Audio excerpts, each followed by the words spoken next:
अस्सलाम वालेकुम।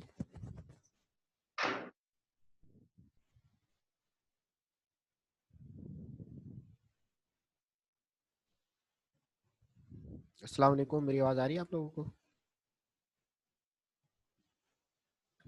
अस्सलाम वालेकुम सर। जी सर, आ रही है, बिल्कुल आ रही है। आप आ रही है? जी सर, साफ आ रही है। ठीक है, गुड। अच्छा, बाकी स्टूडेंट्स आ रहे हैं मेरे ख्याल में, उनका वेट कर लेते 5 मिनट का। जी सर।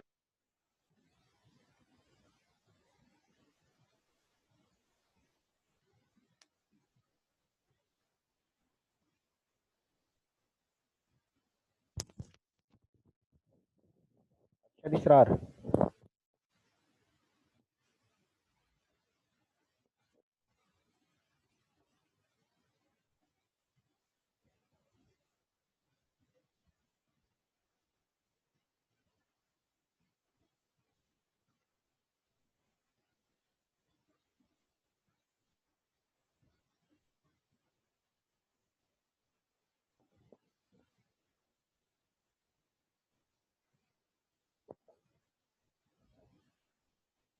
तन्हा इफ्तिखार, अरशद इसरार, अयास नूर, इशरा महक, सारे अवेलेबल हैं नहीं?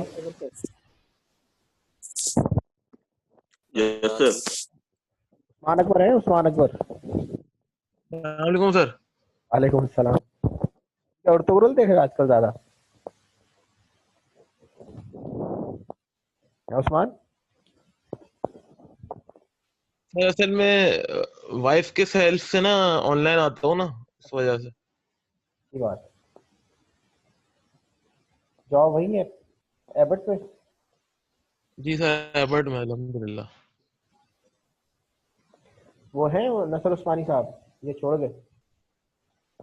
सर है, नसर उस्मानी है, बिल्कुल है सर। अभी उनकी वालिदा की डेथ हो गई थी 2 दिन पहले ना सर। ओहो, इंदलिल्लाह। यार मेरी तरफ से पूछ लेना। बिल्कुल सर, बिल्कुल मैं पूछूंगा सर।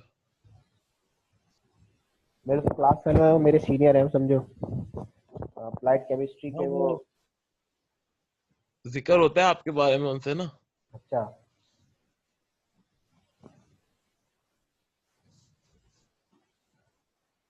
इनके साथ दो और सर होते आज थे। 2 सेशन हाँ, है। आज 2 सेशन है, एक ही सेशन है। नहीं, दो सेशन रखूंगा मैं। अच्छा, ठीक है आजकल सर। जूम भी दे रहा है, थोड़ा सा टाइम एक्स्ट्रा दे देता है। मैंने कल भी क्लास की थी, तकरीबन वो 1 घंटे से ऊपर चली गई थी।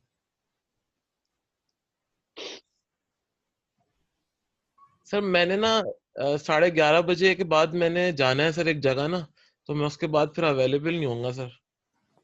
तो 11:30 में बहुत देर है। अगर ये कि उससे पहले पहले जितने सेशन होंगे मैं ले लूंगा। अटेंडेंस लगा दीजिएगा सर, गुजारिश होगी आपसे। तो तुम आते अटेंडेंस के लिए हो? नहीं नहीं सर, अटेंडेंस पकड़ जाती है ना, इसलिए। अच्छा, चलो ठीक है। बाकी स्टूडेंट्स कहाँ पे हैं? टोटल कितने रजिस्टर हैं इसके अंदर? सर फोन कर करके उठा रहा हूँ सर, मैं अभी इतने लोगों को मैं जानता सो रहे होंगे सारे। हूँ। जी सर, मैं अभी वही कर रहा था, कॉल ही कर रहा था। राहिल, आपका सर आप बैकग्राउंड। शुरू करते ज्वाइन करते रहेंगे लोग। हाँ, मैं शुरू कर दूँ ना? आप शुरू कर दें सर। पहले से शुरू कर। कारवा बन जाए तो स्टार्ट करते हैं। अच्छा, लास्ट टाइम हमने डिस्कस किया था उसका, एक्ट का, जो सीप हमारा सिंध इन्वायरमेंटल प्रोटेक्शन एक्ट है, या पाकिस्तान इन्वायरमेंटल प्रोटेक्शन एक्ट। दो तीन चीजें मैं बता दूं उसके अंदर। मैं नेट खोल लेता हूँ।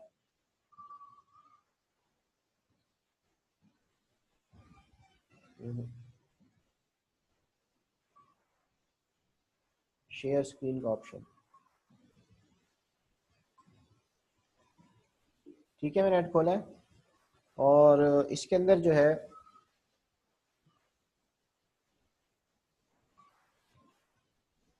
ईपीडी पंजाब ले लेते हैं पहले। अच्छा, इसके अंदर मैंने पहले खोल लिया है ईपीडी पंजाब, और ईपीडी पंजाब की जो मेन वेबसाइट है उस पे मैं रूल्स एंड रेगुलेशंस खोल लेता हूँ। और ये सारे रेगुलेशंस हैं। इसको थोड़ा बड़ा भी कर लें अगर हो सके तो। हाँ यहाँ से बड़ा हो गया। ये नजर आ रही है स्क्रीन आपको, ईपीटी पंजाब की सबको? जी सर, जी आ रही सर है। आज। अच्छा, इसमें सबसे पहले तो ये उर्दू इंग्लिश के अंदर दोनों के अंदर शायद इन्होंने दे दिया है Punjab environmental protection act 1997 amended 2017। Amended का क्या मतलब होता है? अमेंडेड 2017। सर 2017 में उसमें अमेंडमेंट की गई, अमेंडमेंट रद्दो यानी बदल। हाँ बदल दिया गया, रद्दो बदल किया गया, और लेटेस्ट हमारे पास ये अवेलेबल है। ठीक है। फिर Punjab prohibition manufacturing sale use of import of polythene bag, ये आपको पता है बैन है हमारे पास पॉलीथीन बैग, लेकिन फिर भी चल रहे हैं। कराची में भी चल रहे हैं और पंजाब में भी चल रहे हैं। उसकी थिकनेस पे, माइक्रो थिकनेस पे जो है वो अलाउ किया हुआ है इन्होंने। इसी तरह जो है पॉलिसी ऑन कंट्रोलिंग स्मॉग, ये इशू जो है वो पंजाब में ज्यादा है, हमारे पास नहीं है स्मॉग का। अल्लाह का शुक्र है कराची में इतना नहीं है, तो पंजाब सिंध में नहीं है इतना, पंजाब में बहुत है स्मॉग वगैरह का। बहरहाल हम अपने कंसर्न पे आते हैं। Pakistan environmental protection delegation powers for environmental approval, ये एक नई रेगुलेशन बनी है। अच्छा, इसके अलावा पंजाब इन्वायरमेंट, सारी पंजाब की रेगुलेशंस है। ठीक है। पंजाब इन्वायरमेंटल प्रोटेक्शन रजिस्ट्रेशन और इन्वायरमेंटल कंसल्टेंट्स, ये भी एक रेगुलेशन है, मैं इसको देख लेते हैं, पता नहीं ड्राफ्टेड है या बन गई है। हाँ, इसी तरह जो है भी उस पंजाब, ये बन चुकी है। कलम वगैरह होती है। ये कोई है हमारे साथ जो कंसल्टेंसी फील्ड में जॉब कर रहा हूँ? अस्सलाम वालेकुम सर, वालेकुम सलाम शरियार, क्या हाल है? कैसे हैं सर? ठीक ठाक। अल्लाह का शुक्र है। चलो अच्छा है तुम आ गए यार साथ साथ। अच्छा ये मैंने ना पंजाब की खोली हुई है, बाकी जी लोग सुनते रहिएगा। तो पंजाब में जो है Punjab environmental protection registration of environmental consultant regulation 2017, ये इन्होंने पास कर दिया है। देख रहे हैं आप लोग, नजर आ रहे हैं?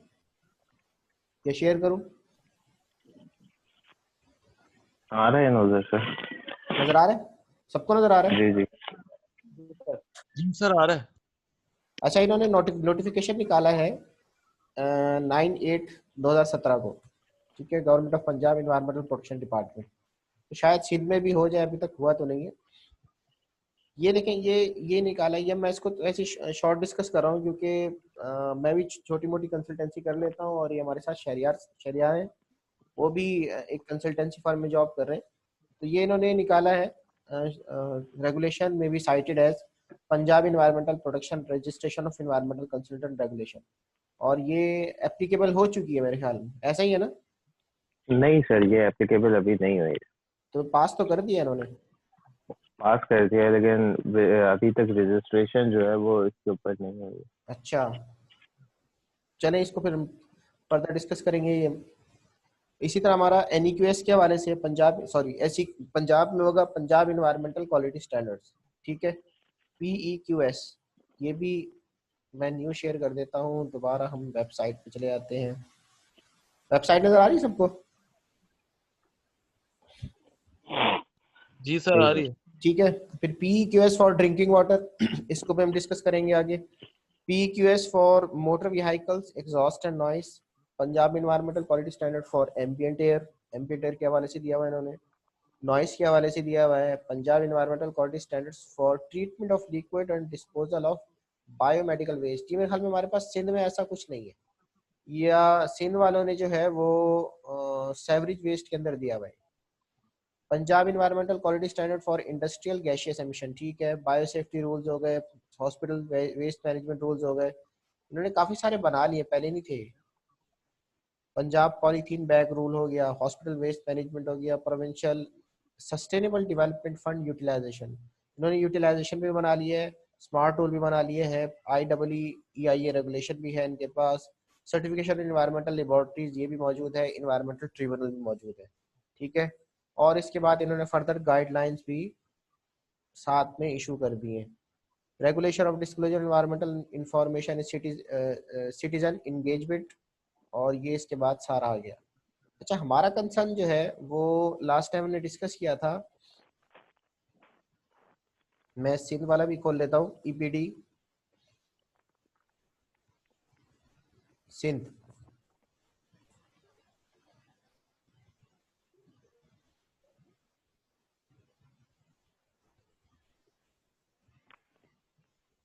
पी, ये सिंध की खुल गई है, नजर आ रही है आपको सिंध वाली? जी अच्छा, सिंध वाली में वही IEEE regulation 2014 environmental sampling rules हो गया। इन्होंने कहीं पे सिंध इन्वायरमेंटल प्रोटेक्शन एक्ट दिया हुआ है? कहाँ दिया जी हुआ है? सर है, कहाँ है? यहाँ पे नहीं है लेकिन ओपन आपको गूगल पे मिल जाएगा। वैसे यहाँ पे होना चाहिए, ये तो यहाँ मेरे। होना चाहिए, पहले था लेकिन अभी नहीं है।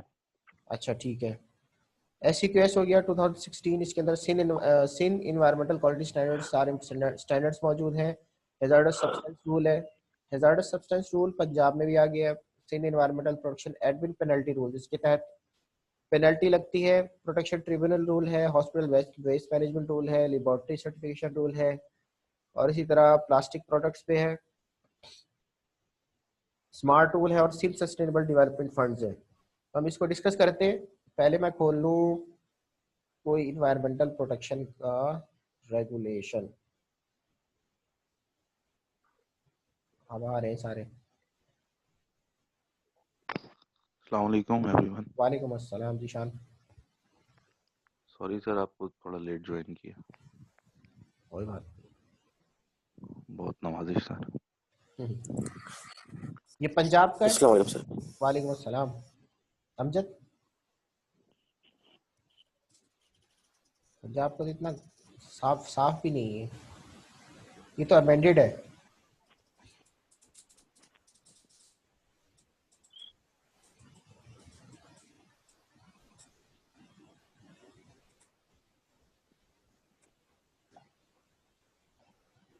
ये बनाया नहीं है इन्होंने। अच्छा, डिस्कस ये करना था कि हमारा जो IEEE रेगुलेशन है वो सिंध में जो है वो 2014 में पास हुआ है। पंजाब में वो 2000 वाला पुराना काम कर रहा है। तो पंजाब वाला जो है यहाँ पे मौजूद होगा।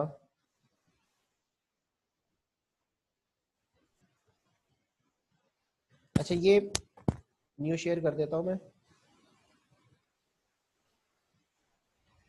ये रिव्यू ऑफ IEEE रेगुलेशन, ठीक है। ये हमारे पास आता है, किस रेगुलेशन के अंदर आता है? सेक्शन शरियत की सेक्शन में अंदर आएगा पंजाब में। किसी को पता है कुछ? तलहा?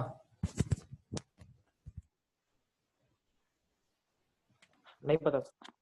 नहीं। और सिंध में किस सेक्शन के अंदर आता है? सर पंजाब में 13 या 14 है और सिंध में सेक्शन 17 पे आता है। पंजाब में जो है सेक्शन 12 है। 12 है? हाँ, पंजाब में सेक्शन 12 आई एम है। नॉट फॉर श्योर, हाँ, लेकिन सिंध का तो खैर मुझे मालूम है। सिंध का सेक्शन पंजाब का 17 है। चेंज होता रहता है। हाँ, सेक्शन सिंध का 17 है, और ये जो हमारा पंजाब का है वो सेक्शन 20 के अंदर आता है। मैं एक दफ़ा खोल के इसको बता भी देता हूँ आपको, ताकि क्लियर हो जाए।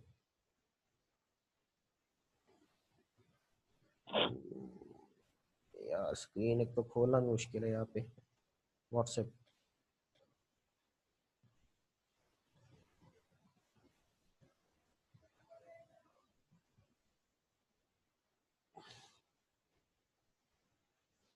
Sindh environmental protection act, Punjab environmental protection act 2012।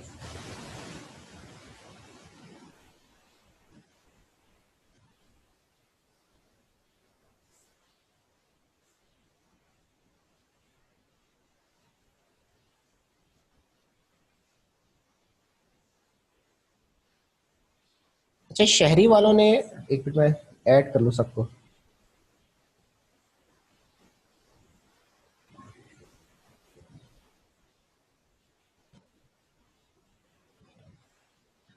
मैं स्क्रीन शेयर करता हूँ। ये हमारे पास दो एक्ट खुले हैं। एक है पंजाब का, ये शायद आपको नजर आ रहा है, ये सिंध का है जो लास्ट टाइम हमने डिस्कस किया था।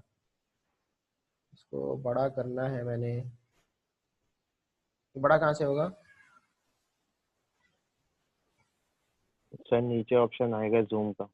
नहीं आ रहा। सर राइट साइड नीचे की तरफ। नहीं हो गया, चले। Right side. इसके अंदर जो है लास्ट हमने डिस्कस किया था सेक्शन, ये सेक्शन चल रहे हैं साथ इसके, section 3, section 4, section 5, section 6, section 7 और तकरीबन सेक्शन, ये जब 17 पे जाते हैं हम, ये सेक्शन 17 के हम किस पे गए, environmental examination and assessment. This is section 17 और ये बताता है environmental, initial environmental and environmental impact assessment. ठीक है, इसी तरह का मैं पंजाब वाला ओपन हो रहा है, पंजाब वाले पे जाता हूँ। तो पंजाब वाला जो है ये पंजाब वाला है। ठीक है,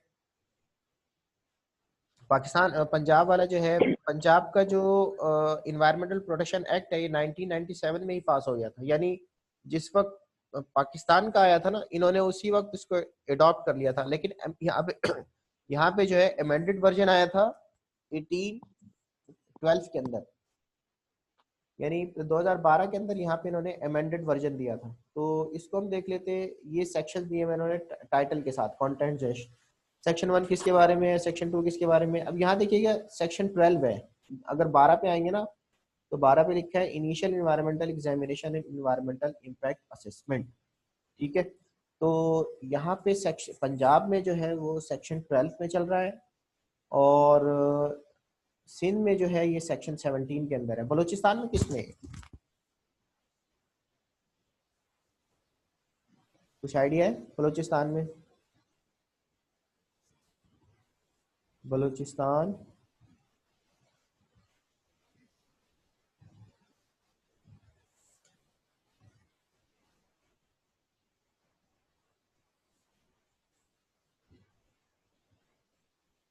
बलूचिस्तान वाला तो मेरे ख्याल में अवेलेबल नहीं होगा पीडीएफ कोई फाइल इसकी, नहीं मुझे नहीं लगता। बलूचिस्तान वाला किस में आता है शहरियार? है sir Balochistan environmental protection act 2012। वो भी 2012 का है? जी। अच्छा, उसमें उसमें किस सेक्शन के अंडर आ रहा है? उसमें आई थिंक सेक्शन 10 है। सेक्शन 10 है, मेरे पास खुल नहीं रहा है।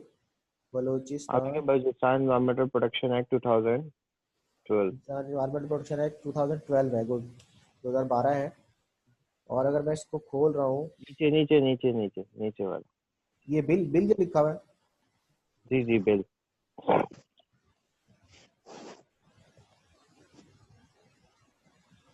केपीके में नहीं है, ऐसा ही है ना सर? केपीके में नहीं है, मैंने नहीं पढ़ा।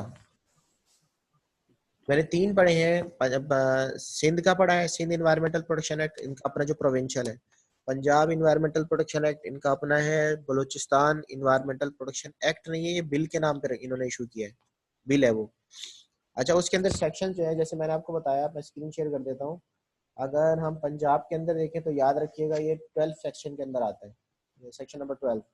और अगर मैं बात करूँ किसकी, सॉरी मैं बात करूँ अगर सिंध की, तो सिंध वाला तो क्लोज हो गया मुझसे।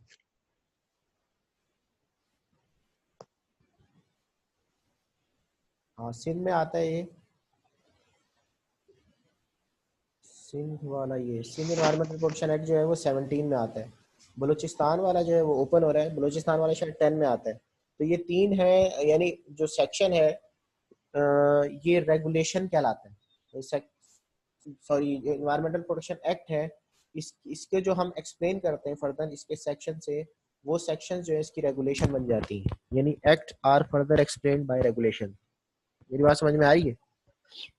पहले एक्ट बनता है, एक्ट मेन होता है, फिर एक्ट को जो हम एक्सप्लेन करते हैं वो रेगुलेशन से करते हैं। इसी वजह से जितनी भी है ये रेगुलेशंस कहलाती हैं। जैसे कि हमारी ये रेगुलेशन कहलाएगी कौन सी, IEEE regulation, review of IEEE regulation 2000, 2014, 2017 जो भी है। ठीक है, तो रेगुलेशन और एक्ट में क्या फर्क होता है, कौन बताएगा? हसन, सर एक्ट जो है सर वो एक कानून बन जाता है कि एक कानून उसने बना दिया और रेगुलेशन जो होती हैं फिर उसकी फर्दर वो होती हैं एग्जीक्यूशन होती है उसकी, वो किस तरह एग्जीक्यूट होगा वो एक्ट। ठीक है, जैसे कि यहाँ पे हमने हैजार्डस सब्सटेंस की बात की। हैजार्डस सब्सटेंस जो है वो किसी सेक्शन के अंडर आएगा, ठीक है, that is the section number 13। Section 13 है ना, ये जी सेक्शन सर। 13 है, हैंडलिंग ऑफ हैजार्डस सब्सटेंस, ठीक है।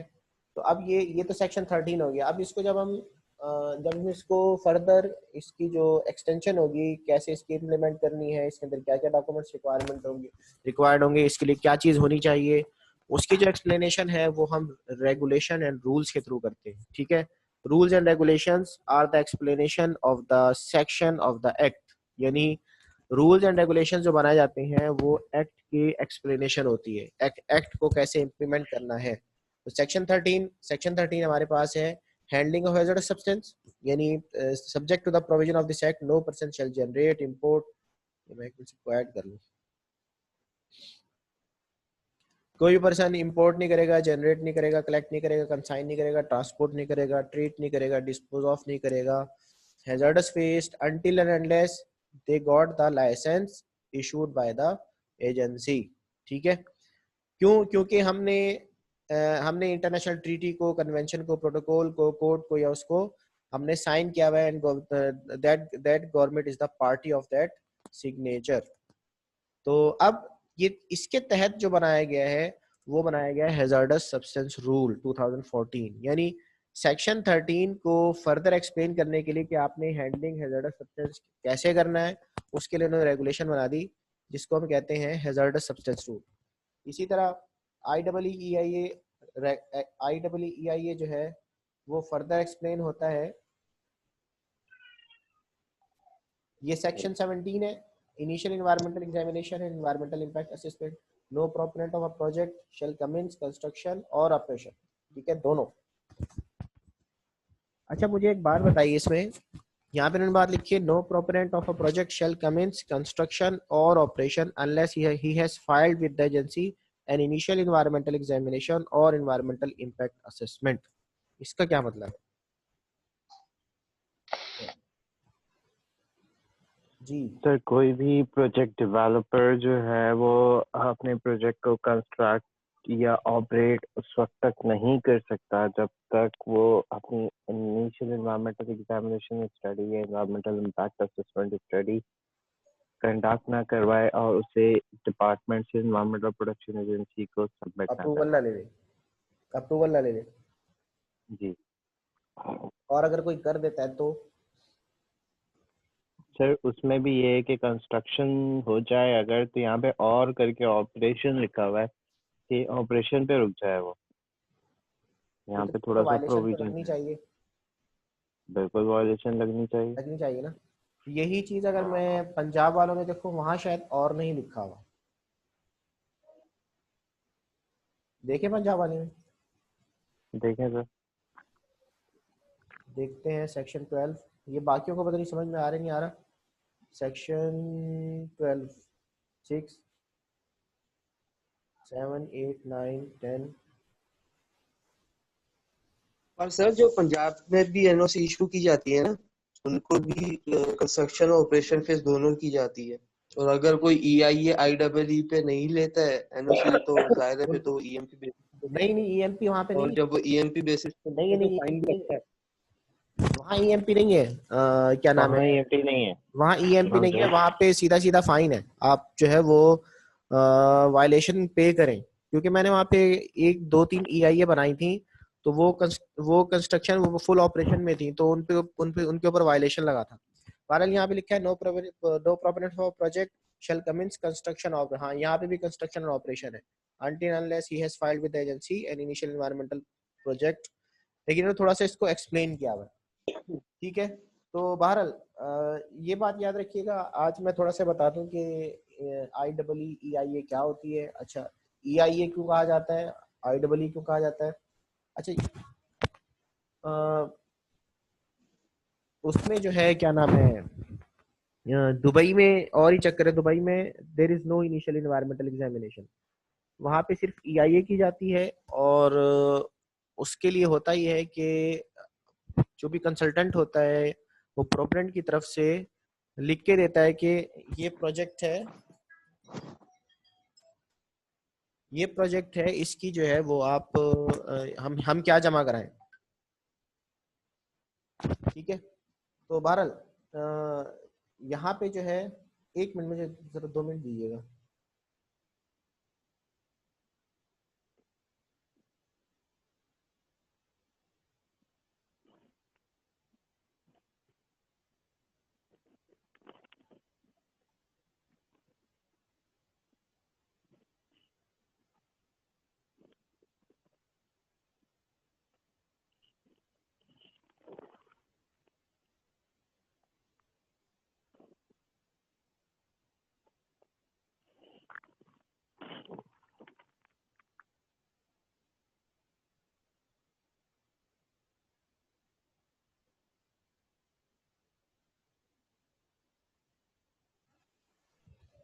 अच्छा जी, इनिशियल इन्वायरमेंटल एग्जामिनेशन और EIA दुबई में तो ये है कि आपने कोई भी प्रोजेक्ट आएगा उसका आप इनिशियल इन्वायरमेंटल एग्जामिनेशन करेंगे। इनिशियल इन्वायरमेंटल एग्जामिनेशन का मतलब ये कि आप उसकी छनाई करेंगे, जैसे छलनी से हम छनाई करते हैं, और उसके बाद हम देखेंगे कि ये प्रोजेक्ट आया, इसको EIA की जरूरत है या नहीं है। जस्ट ये होता है। बाहर तो पाकिस्तान सर में वहाँ पे एक चीज और भी है हम्म, सर, जैसे यहाँ पे IEE और EIA है ना, हम कैटेगराइजेशन के तहत IEE और EIA करवाते हैं ना, वहाँ पे प्रोजेक्ट स्केल कैटेगरीज को EIA देखते हुए। A1।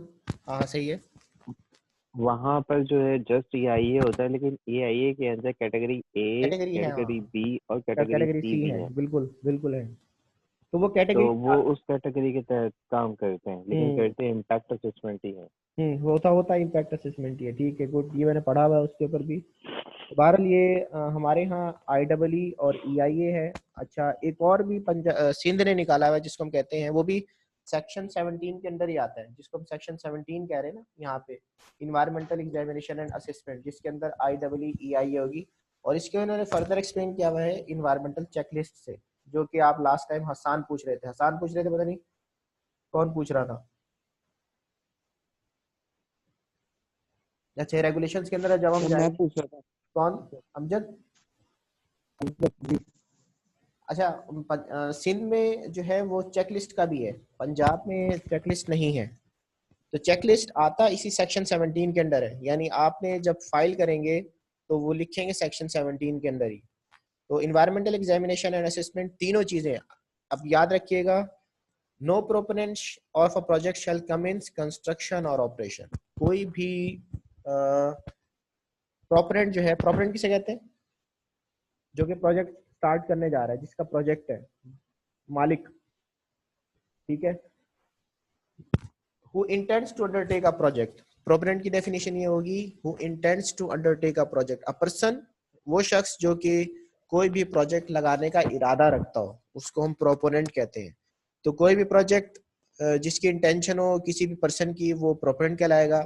वो जब तक कोई कंस्ट्रक्शन या ऑपरेशन स्टार्ट नहीं कर सकता, until unless he has filed with agency and IEE और EIA, जब तक कि वो एजेंसी में IEE या EIA फाइल ना कर दे। तो एक बात तो यहाँ पे क्लियर हो गई कि IEE EIA जो है इट्स अ वन टाइम, ये वन टाइम है, यानी ये खर्चा जो है ये प्रोपोनेंट को एक ही बारी में, ये फर्स्ट टाइम होता है कंपनी लगने से पहले, कंपनी के स्टार्ट होने से पहले।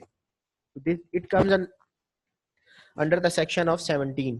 ठीक है, तो अब कंस्ट्रक्शन का क्या मतलब है? हमारे यहाँ तो कंस्ट्रक्शन छोटी भी हो रही है, एक दुकान की कंस्ट्रक्शन है, क्या उसकी भी IEE होगी इसके मुताबिक? नहीं सर, स्केड्यूल में जो लिस्टेड होंगे कैटेगराइजेशन उनकी बात होगी ना। क्या मतलब?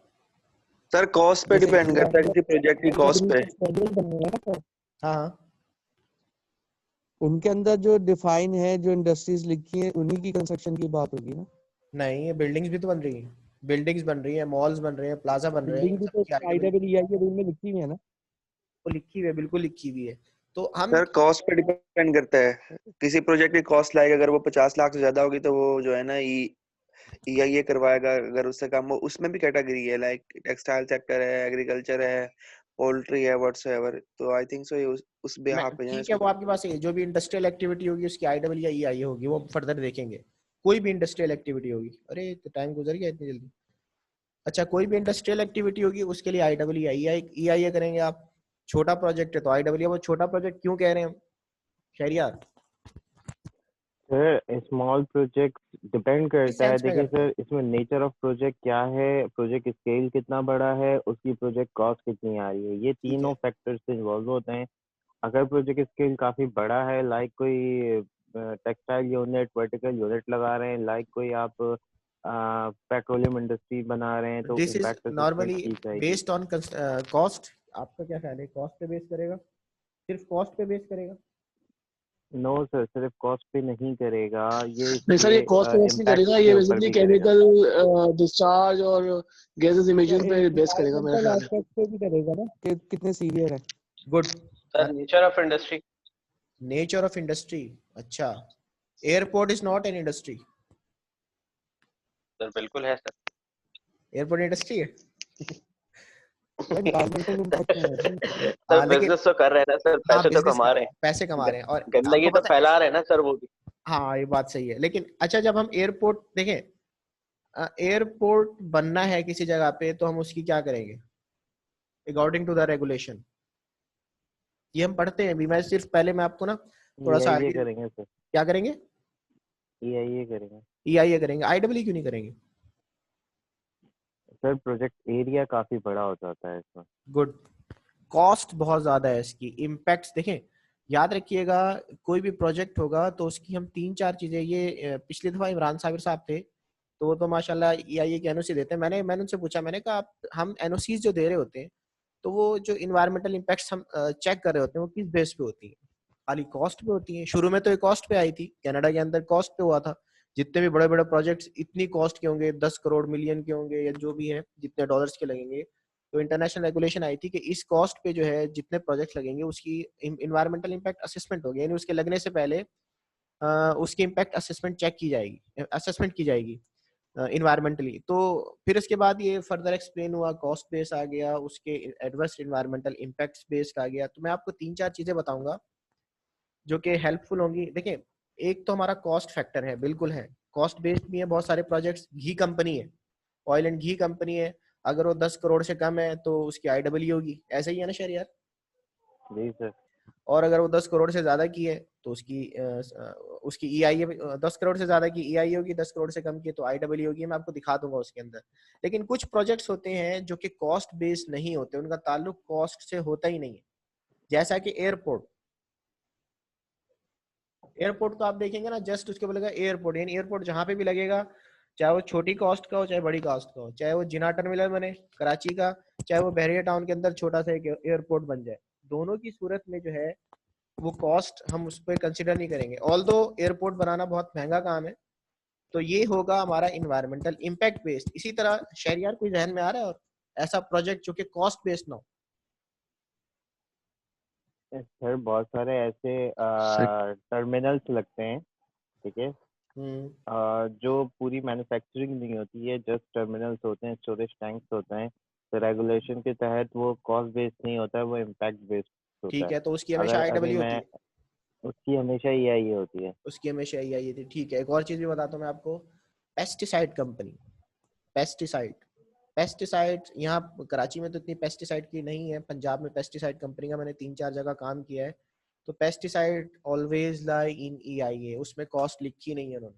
यहाँ पे उसकी फॉर्मुलेशन होगी, ठीक है, स्टोरेज की बात नहीं हो रही, पेस्टिसाइड की फॉर्मुलेशन जहाँ पे होगी। क्यों? बिकॉज इसके इम्पैक्ट्स बहुत ज्यादा है।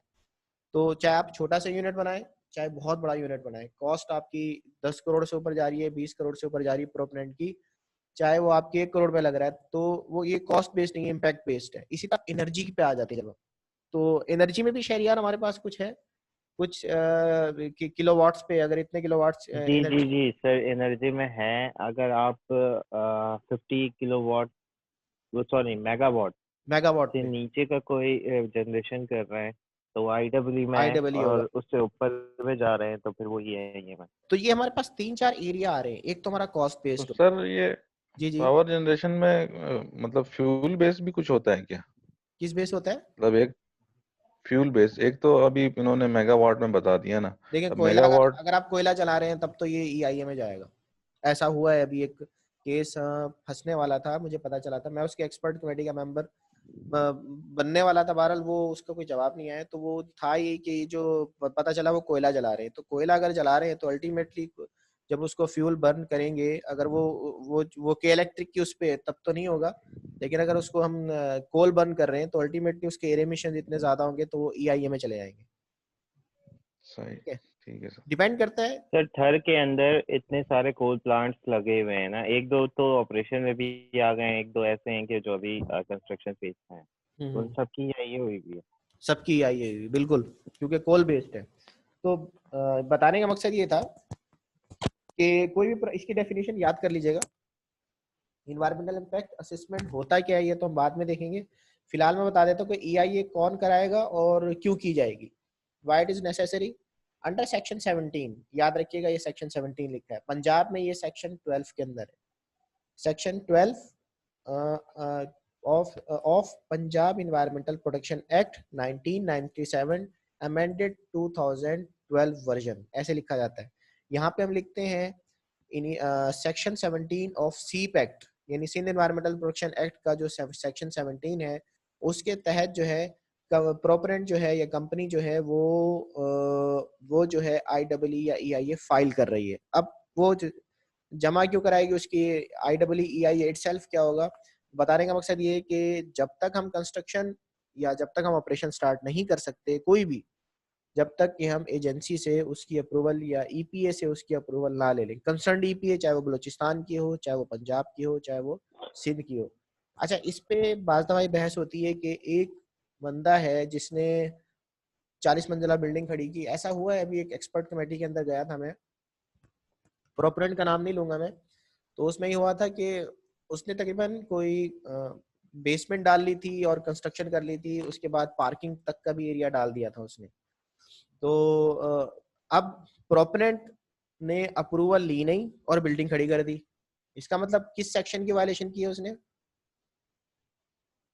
17 की वायलेशन की है, क्योंकि सेक्शन 17 कहता है एनवायरमेंटल प्रोटेक्शन एक्ट का कि कंपनी या प्रोपोनेंट को वो IEE या EIA फाइल करनी है before the start of the project, इसके मुताबिक। यानी आप ईंट भी नहीं रख सकते जब तक कि आप जो है वो एजेंसी से उसकी अप्रूवल ना ले लें।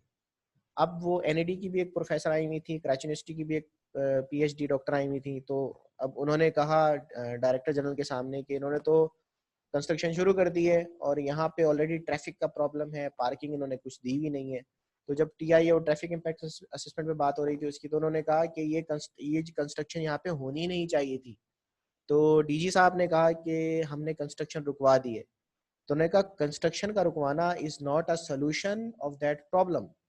आपका क्या ख्याल है, आप कंस्ट्रक्शन रुकवा देंगे उसके बाद उसके ऊपर फाइन, वो कहने लगे हमने इनके ऊपर फाइन भी लगाया, कि फाइन भी इसका कोई सोल्यूशन नहीं है, फाइन लगाने से क्या होगा, वो इम्पैक्ट तो रहेगा, वो सोल्यूशन नहीं है। तो बहरहाल बताने का मकसद ये है कि कोई भी प्रोजेक्ट स्टार्ट करने से पहले ये प्रोजेक्ट प्रोपोनेंट की जिम्मेदारी है कि वो उस प्रोजेक्ट के इम्पैक्ट असेसमेंट करे कि मैं ये प्रोजेक्ट स्टार्ट करना है। तो बेहतर ये है प्रोजेक्ट कभी भी IEE या EIA फाइल किया जाए तो उसके लिए वो प्रोजेक्ट जो है वो चटियल ग्राउंड होना चाहिए। चटियल ग्राउंड का मतलब ये है कि वहाँ पे कोई भी कंस्ट्रक्शन नहीं होनी चाहिए।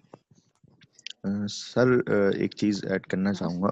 हम्म, सर जब हम लोग मौजम साहब से ही कोर्स पढ़ रहे थे, तो उन्होंने एक चीज बताई थी, कहने लगे कि EIA या इनिशियल इन्वायरमेंटल एग्जामिनेशन या इन्वायरमेंटल इम्पैक्ट असेसमेंट, इसकी एक चीज आप जहन में रख लेंगे, ये आपने उस वक्त करना है जब आप प्रोजेक्ट का आइडिया आपके दिमाग में आए। बिल्कुल, जब प्रोजेक्ट का आइडिया आपके दिमाग में आए तो सेकंड स्टेप आपका ये होना चाहिए कि आपको उसका EIA जो है वो परफॉर्म करना है या IEE परफॉर्म करना है, उसके बाद की चीजें हैं जो भी हैं आगे। और सर एक चीज और है, एक जो EIA का जो रेगुलेशन है उसके अंदर गालिबन, जैसे इसमें एक्ट में तो लिखा हुआ है कि कंस्ट्रक्शन और ऑपरेशन, उसमें मुझे याद पड़ता है कि शायद उसमें एक चीज लिखी हुई है कि प्रायर टू कंस्ट्रक्शन जो है ना वो EIA उसने बिल्कुल करवाना है। ये है, लाजमी है, प्रायर टू कंस्ट्रक्शन ही है। मैंने आपको बताया ना कि मैंने पंजाब में कुछ प्रोजेक्ट्स किए थे, वो मैं खुद अपनी बता रहा हूँ स्टोरी। ये एक मिनट रह गया, बिल्कुल 1 मिनट से भी कम रह गया। बहरहाल जल्दी बता देता हूँ। नेक्स्ट जो है वो 10 मिनट बाद स्टार्ट कर ले, 15 मिनट बाद, इसके बाद वाला।